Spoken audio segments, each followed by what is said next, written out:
What's up, guys? Get ready to strap yourselves in, hop in the Falcon, because we're going to a galaxy far, far away, because we're going to be talking about Star Wars Micro Galaxy Collection.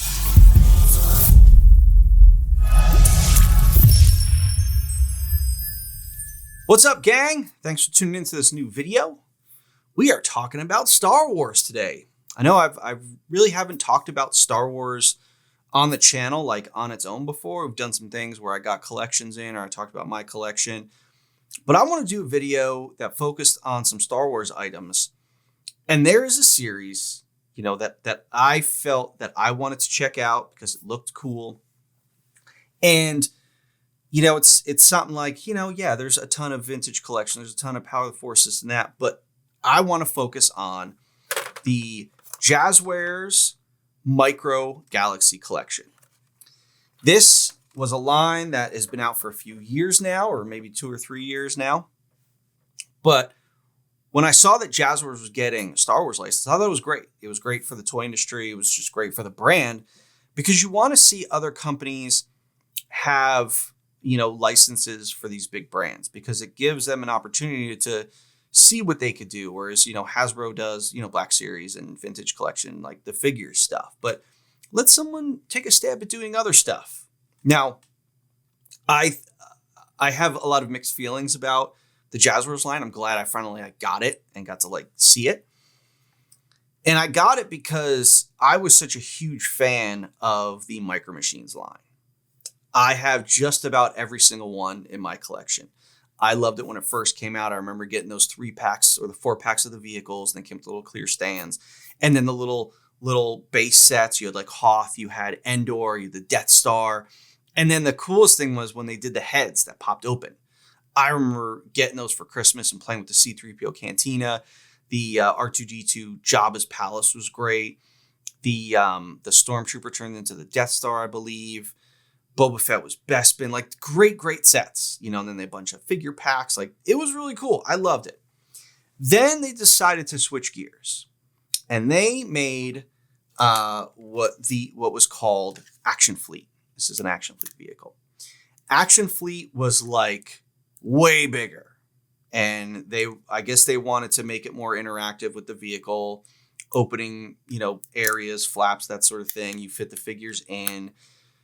But to me, I was like, man, as a kid, I had the Micro Machine stuff, and the Action Fleet stuff didn't fit with what I was doing. So, I never got it. Now, this is one from my little brother from just years ago, but I thought it was good to have this because I'm going to be comparing it to the Jazwares line. So, again, I have some mixed feelings, but there's a lot I love and some things I felt like they could have improved on. So I'm going to clear the table, and we're going to get into looking at some of these. Now, I had started getting a few of these, and I had a couple.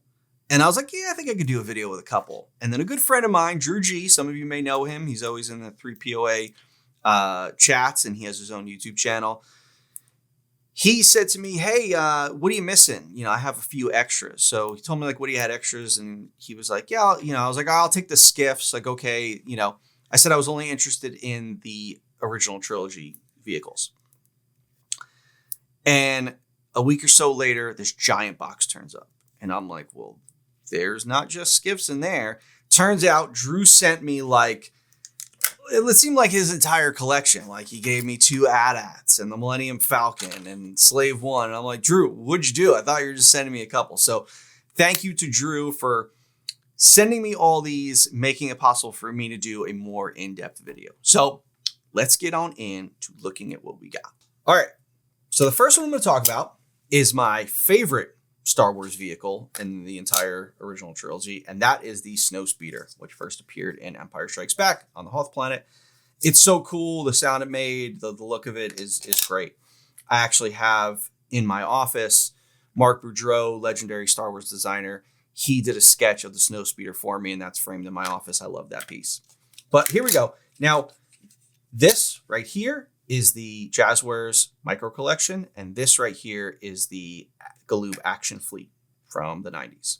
As you can see, very big size difference. Very big. But then again, as we get into this, you'll see the Jazwares line is underscaled, overscaled. Things are not quite right as far as proportions. I think the Action Fleet kind of did it very proportionally correct. But, you know, they're all very similar. You know, the flaps open just like they did. Here's the cockpit, and it's got Luke and shoot, who was his co-pilot? I'll remember in a second. But Dak. So it looks great. I mean, I think that, you know, you look at it, it's like this one's super gray. This one's more that tannish white. I think the ones in Empire Strike Back looked somewhere in between here. I don't think they were gray like this, and I don't think they were tan like this. This one's nice. It's got, you know, it's got the tow cable that comes out, and it's got a little wheel to wheel it back in. You know, it could hook onto the AT-ATs that we'll get into. You know, it's got the turning, you know, gun in the back. But again, it's cool. It's very nice. You know, it's got, you know, the foot stand here, the landing gear. It's great. It's a great looking video. It's very detailed. They put a lot of deco on it. You know, there's a lot of deco on these figures, which is really, really nice. You know, they have moving arms, moving legs, so they can sit. Nothing crazy, because, you know, it's more about the vehicle, not so much about the figures. But the Snowspeeder's very cool. It is what it is. You know, small price point for these little vehicles. And you got some more small vehicles here, like the A-Wing. And then, you know, you have a plethora of TIE fighters, which is always cool to have a lot of TIE fighters. Now, Drew sent me these two. These were like the original ones, the gray ones. It's got the pilot. You push on the bottom and it opens, and the pilot kind of comes out. There he is. A lot of deco on him, but he looks good. You know, the TIE fighter itself looks great. The wings can come off. Now, the one I had gotten, not from Drew, but I bought this one. This is the battle damage one. As you see, this one's a darker gray. Like the original vintage Kenner line, you had, you know, the tannish white one, and then you had the blue one. So it's weird that they did so many different, you know, colors on TIE fighters, but, you know, it's cool to have a fleet of them, you know, and I'm a sucker for battle damage too, so that's cool. Ooh, this one right here, another one of my favorite vehicles in the line. This is the B-Wing. I just thought it was such a weird but cool vehicle. I mean, it when it was docked, it was like this, and then when it took flight and the wings came up and it went like this, then the cockpit went this way, so it flew facing that way, which is kind of cool. But this one is great. The cockpit in here is, if you can see, it's incredibly detailed. This is a really nice sculpted piece. And again, they do a lot of good job. A really good job with the weathering and the deco on these. They really spare no expense. But that's also, you know, Star Wars as a license has a lot of deco, and they really don't like you kind of skimping on the deco of things. So, but Jazwares definitely did a really good job with these. I'm happy with them. You know, the straps on, you know, the B-Wing pilot. We'll pull them out here. Like, look at all those straps that they painted up on him. You know, back the Micro Machine, you know, ones back in the day had like 2 deco ops, you know. But these, they did a good job. It's also hard to get those spray masks tight on really small items like this. So I'm happy with the job they did. Here we got the Imperial Troop Transport.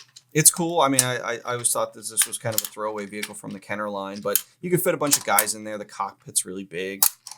The back opens really nice, so you could fit a ton of troopers in here. It's, you know, for a weird looking ground vehicle, it isn't the coolest looking thing. It's just like a bunker to me. It's like, you know, but it's cool to have. Again, they did a great job with a vehicle that I think isn't as iconic as the rest.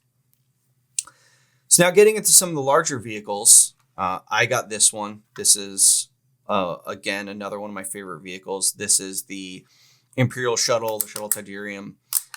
This appeared in Return of the Jedi. and it brought the Emperor to the Death Star. It also, Luke took off with it when he took Vader's body after they had their fight. Also, Han Solo and the crew, they use this to infiltrate Endor. Also, it's just a cool ship. Like these wings, the fact that they go up like that is just like the Kenner one. It's got a bunch of guns on it, guns in the back. A lot of great deco. It's very much reminiscent of the Kenner version. The cockpit opens the same way. You could fit 6 guys in there. And then here, I'll take, if it can come off. I thought the top wouldn't come off. I want to show the interior of this, but I'm trying to remember how it comes off because these can get a little tricky. Here we go. All right. So yeah, I wish I could take this wing off and show you, but as you can see, you got the Emperor's throne in here and a bunch of other seats for his Imperial dignitaries. It's nice. It's great detail. Like look at all that detail there.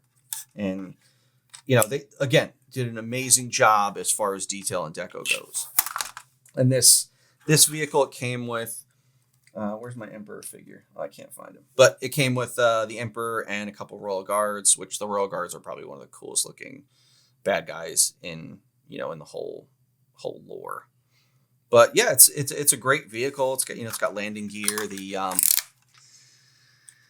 The ramp kind of comes down a little bit, and then it's got a button that snaps it back up. It's great. It's got play value to it. It's very toyetic. So yeah, I like this one. Here's a bigger one that Drew sent me. This is Slave One, although I don't think you can call it Slave One anymore because they don't call it Slave One. It's Boba Fett's starship. This one, kind of like the B-Wing where you move it and the wings move and the cockpit moves.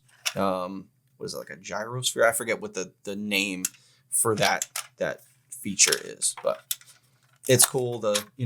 This one's based off Book of Boba Fett, so it's got chunky Boba Fett in his black garb here, which I was not a fan of. I would have rather them given me traditional Boba Fett, and I forget this female character's name that he tags along with, when she finds him. But it is what it is. It's not, I wish it was the Empire version because it doesn't come with a Han and Carbonite.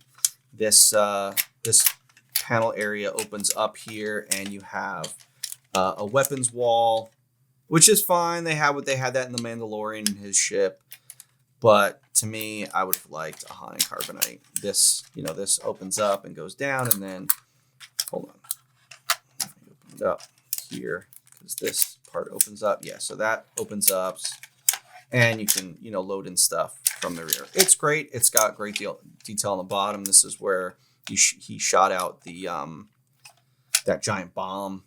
So yeah, and they could have made this all like one color, but they put weathering on the gray area. This is dark gray. This is dark gray.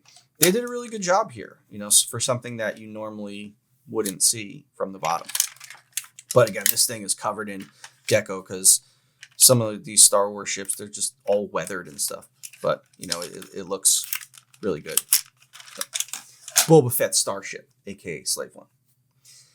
All right, let's get into probably the most iconic Star Wars vehicle ever, the Millennium Falcon.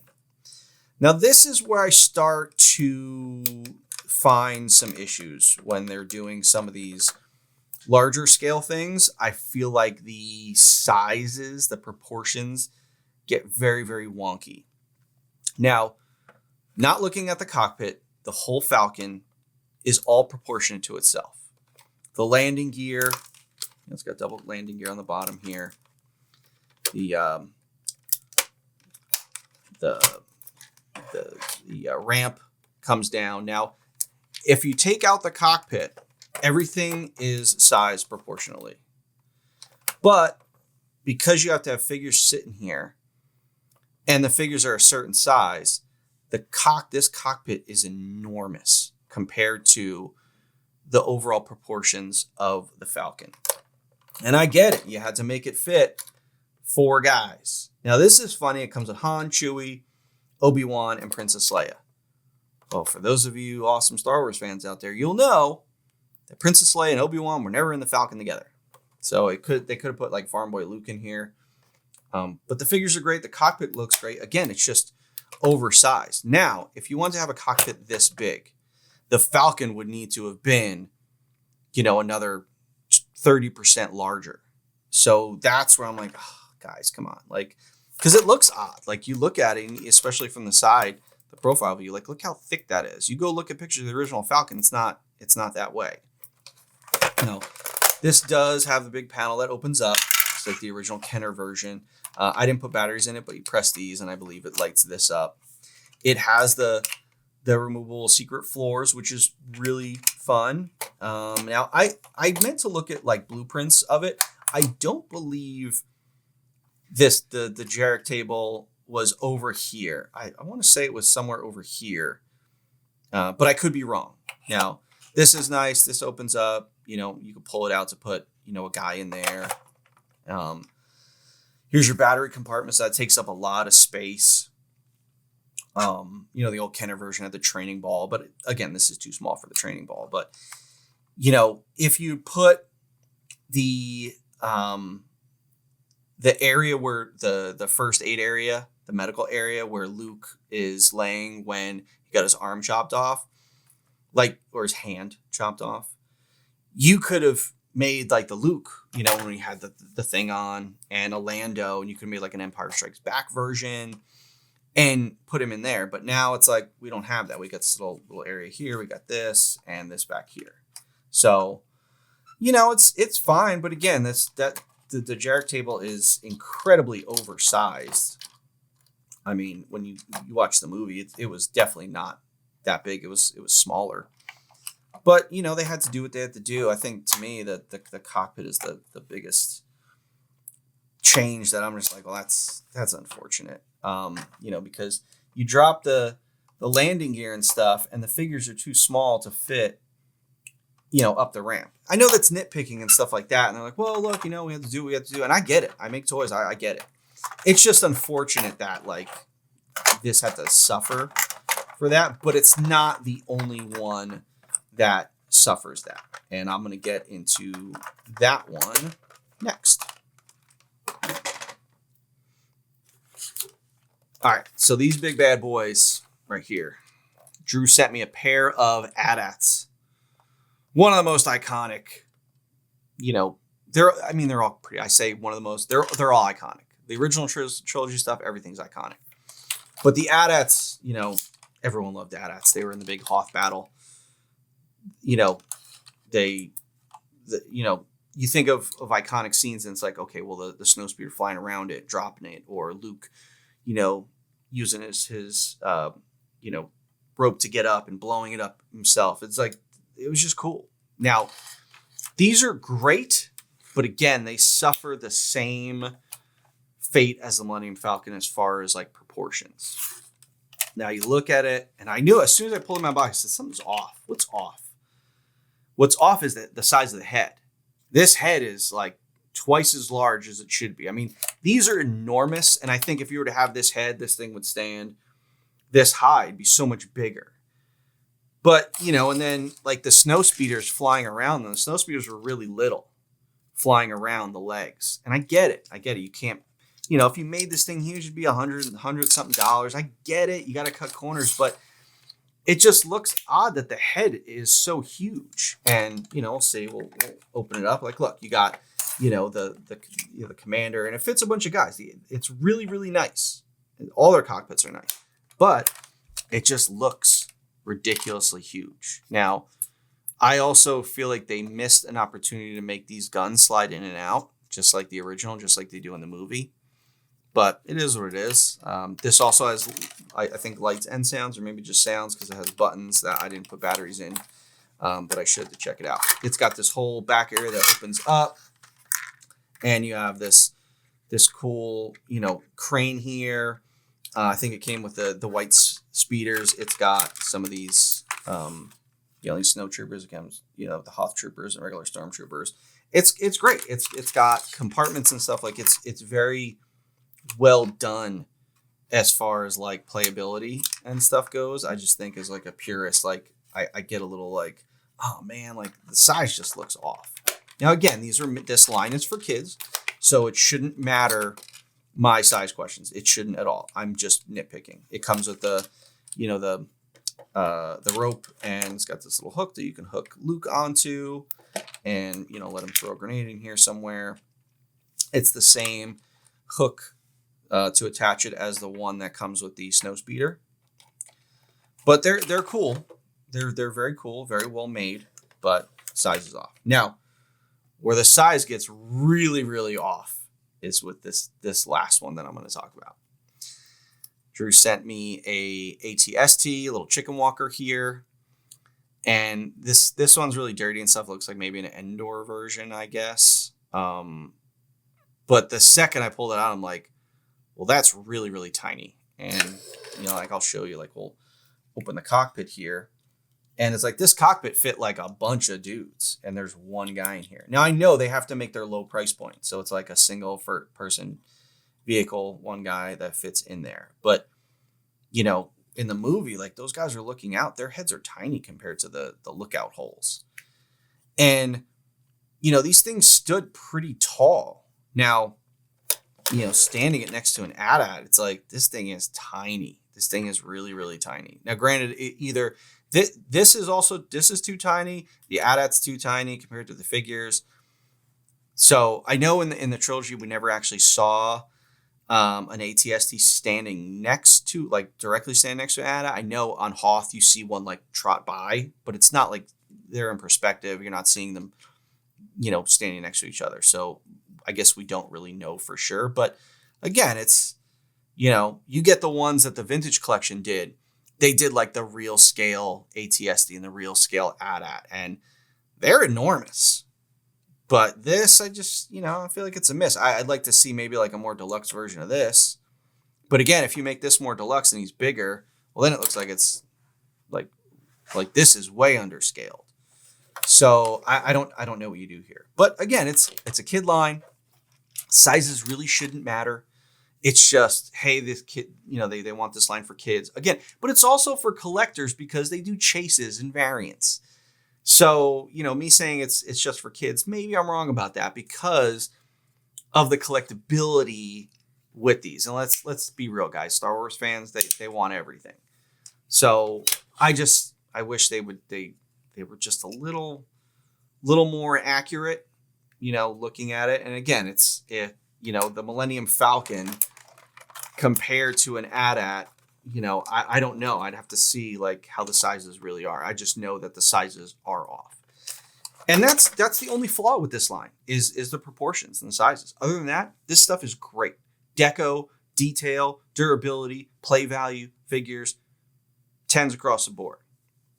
So I love this line. I'm going to continue to get them. I want, I want Vader's TIE Fighter. They did a cool trench run set, which I want to get. But it's mostly just original trilogy stuff that I want to get. Although they did a really nice Darth Maul's ship that comes with Qui-Gon, which is weird because Qui-Gon has the robe on. It's like, yeah, but that never really happened. So it's fine. I just remember those Micro Machines ones, some of the figures that came with them. Like, I think...